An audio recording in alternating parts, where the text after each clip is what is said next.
கழக பொதுச் செயலாளர் அண்ணன் துரைமுருகன் அவர்களே, கழக பொருளாளர் டி.ஆர். பாலு அவர்களே, கழகத்தினுடைய துணை பொதுச் செயலாளர்கள் பொன்முடி அவர்களே, ஆர். ராசா அவர்களே, கனிமொழி அவர்களே, அந்தியூர் செல்வராஜ் அவர்களே, செய்தி தொடர்பு செயலர் திரு டி.கே. இளங்கோவன் அவர்களே, புதிதாக தேர்ந்தெடுக்கப்பட்டிருக்கக்கூடிய நாடாளுமன்ற உறுப்பினர்களே, மாநிலங்களவையினுடைய உறுப்பினர்களே, உங்கள் எல்லாருக்கும் என்னுடைய வணக்கத்தை முதல்ல நான் தெரிவிச்சுக்க விரும்புகிறேன்.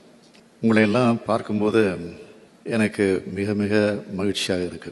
நான் ரொம்பவே மகிழ்ச்சியாக இருக்கேன். இன்னும் சொன்னால் திராவிட முன்னேற்ற கழகத்தினுடைய தலைவர் என்ற முறையில் இன்னும் எனக்கு பெருமையாக இருக்கு. 40க்கு 40ன்னு சொல்லி பரப்புரை பயணத்தை தொடங்கினோம். 40க்கு 40ங்கிற வெற்றியை நம்ம அடைஞ்சிட்டோம். 40க்கு 40 என்பது இந்த வெற்றி சாதாரண வெற்றி இல்லை. 2004ஆம் ஆண்டு, அதாவது 20 ஆண்டுகளுக்கு முன்னால் தலைவர் கலைஞர் அவர்கள் நமக்கு பெற்று தந்த வெற்றி இது. அந்த வெற்றியை இப்போ நம்ம பெற்றிருக்கோம். இப்போ நம்ம அடைஞ்ச வெற்றிக்கு மிக முக்கியமான சிறப்பு ஒன்று இருக்கு. 2019 நாடாளுமன்ற தேர்தலில் புதுவை உள்ளிட்ட தமிழ்நாட்டோட 39 தொகுதிகள் தான் கைப்பற்ற முடிஞ்சிச்சு.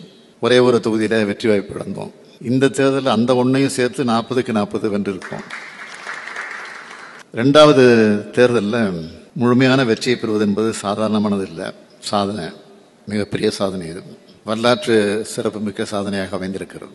இந்த சாதனை வரலாற்றில் நீங்களும் இருக்கீங்க என்பதுதான் உங்களுக்கு இருக்கக்கூடிய பெருமை. நாடாளுமன்றத்தில் அதிக அனுபவம் கொண்ட டி.ஆர். பாலு முதல் முறை எம்பி ஆகிற பலரும் இருக்கீங்க.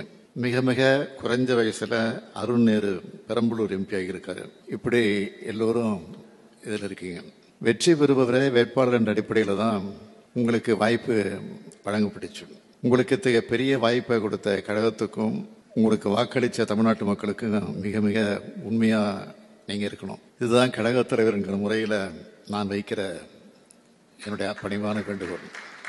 உங்களுக்கு அதிகம் சொல்ல தேவையில்லை. திராவிட முன்னேற்ற கழகம் என்ற கொள்கை குடும்பத்திலிருந்து தேர்ந்தெடுக்கப்பட்டு டெல்லி செல்கிற நீங்க என் பேரையும் கழகத்தோட பேரையும் காப்பாற்றணும். ஒரு சில மாநிலங்களில் தேர்தல் முடிவுகள் லேசா மாறிடுச்சு. ஒன்றியத்தில் இந்தியா கூட்டணி தான் ஆட்சி அமைச்சிருக்கோம். அந்த மாறி இருந்தா அது மாறி போச்சு.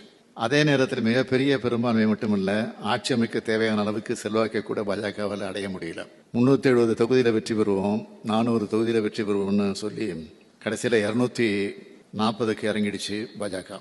இந்த சூழல்ல நாம தமிழ்நாட்டுக்கான கோரிக்கைகளை நாடாளுமன்றத்தில் உறுதியை எடுத்து வச்சு வாதாடணும், போராடணும்.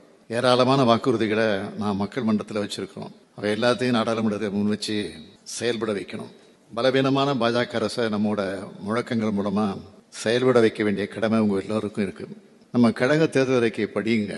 கழகத்தின் கடந்த கால நிலைப்பாடுகளை உணர்ந்து தெரிந்து பார்லிமெண்ட்ல பேசுங்க. நாடாளுமன்ற விவாதங்கள் எடுத்து படிங்க. நாடாளுமன்றத்துக்கு தவறாம போகணும். முழுமையா இருந்து எல்லோருடைய பேச்சையும் கேட்கணும். கடந்த முறை எதிர்க்கட்சி வரிசையில கூட்டம் குறைவா இருந்துச்சு. ஆனா இந்த முறை 234 உறுப்பினர்கள் இருக்க போறீங்க.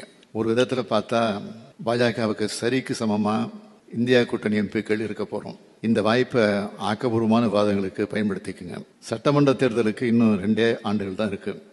எனவே நாடாளுமன்ற உறுப்பினர் செயல்பாடுகள் மக்கள் உன்னிப்பாக கவனிப்பாங்க. அந்த எச்சரிக்கை உணர்வோடு செயல்படணும் என்று உங்க எல்லோரையும் கேட்டுக்கிறேன். உங்க டெல்லி பயணத்துக்கு ஏற்ப பொறுப்பு அமைச்சர்கள், மாவட்ட செயலாளர்கள், சட்டமன்ற உறுப்பினரோடு கலந்து பேசி நன்றி அறிவிப்புக்கான சுற்றுப்பயண திட்டத்தை விரைவில் தயார் பண்ணுங்க. எல்லா பகுதிகளுக்கு சென்று பொதுமக்களுக்கு நன்றி தெரிவிச்சாகணும். சுற்றுப்பயண விவரத்தை விரைவில் தலைமை கழகத்திற்கு நீங்க அனுப்பி வைக்கணும். அனைத்து நாடாளுமன்ற உறுப்பினர்களும் தங்களுக்கான அலுவலகத்தை தொடங்குவதற்கான நடவடிக்கைகளை விரைந்து மேற்கொள்ளுங்க. தொகுதி மக்கள் நாடாளுமன்ற உறுப்பினர்கள் தொடர்பு கொள்ளும் வகையில தொலைபேசி எண், மின்னஞ்சல் ஆகிய விவரங்களை தொகுதி மக்கள் கிட்ட கொண்டு சேர்க்கிற பணிகளில் ஈடுபடுங்க. நீங்க தொகுதியில் இருக்கிற நாட்கள்ல உங்க அலுவலகங்களில் மக்களை சந்திக்கிற நேரம் எப்போன்னு எழுதி ஒட்டி வைக்கணும். அந்த நேரத்தில் மக்கள் வந்தா உங்களை சந்திக்கிற நிலை இருக்கணும். உங்களுக்கு கிடைச்சிருக்கக்கூடிய வாய்ப்பு என்பது மிக மிக முக்கியமானது. பலத்த போட்டிகளுக்கு இடையே உங்களுக்கு தொகுதி ஒதுக்கப்பட்டது. லட்சக்கணக்கான மக்கள் உங்க மேலையும் என் மேலையும் இந்த கட்சியின் மேலையும் நம்பிக்கை வச்சு வாக்களிச்சிருக்கிறாங்க. இதோட மதிப்பு என்பது மதிப்பிடவே முடியாது. மதிப்பிட முடியாத பொறுப்பு உங்களுடைய கரங்களுக்கு வந்திருக்கு. இதை காப்பாற்றுற வகையில மக்களை காக்கிற பணியை செஞ்சு கழகத்துக்கும் எனக்கும் தமிழ்நாட்டுக்கும் பெருமை சேர்க்கணும் என்று உங்க எல்லாரையும் கேட்டுக்கிறேன். தலைவர் கலைஞருடைய நூற்றாண்டின் முழுமையான வெற்றியை பெற்று அவருக்கு காணிக்கையாக்குவோம்னு சொன்னேன். அதை இன்றைக்கு நாம் செய்து காட்டியிருக்கிறோம். அவரின் உடன்பிறப்புகள் தான் நாம் என்பதை செயலால் காட்டுவோம் என்று கூறி இந்த வெற்றியை லட்சக்கணக்கான திராவிட முன்னேற்ற கழக தொண்டர்களுக்கு அர்ப்பணிக்கிற வகையில் எல்லோரும் எழுந்து நின்று பலமா கைத்தட்டுவோம்.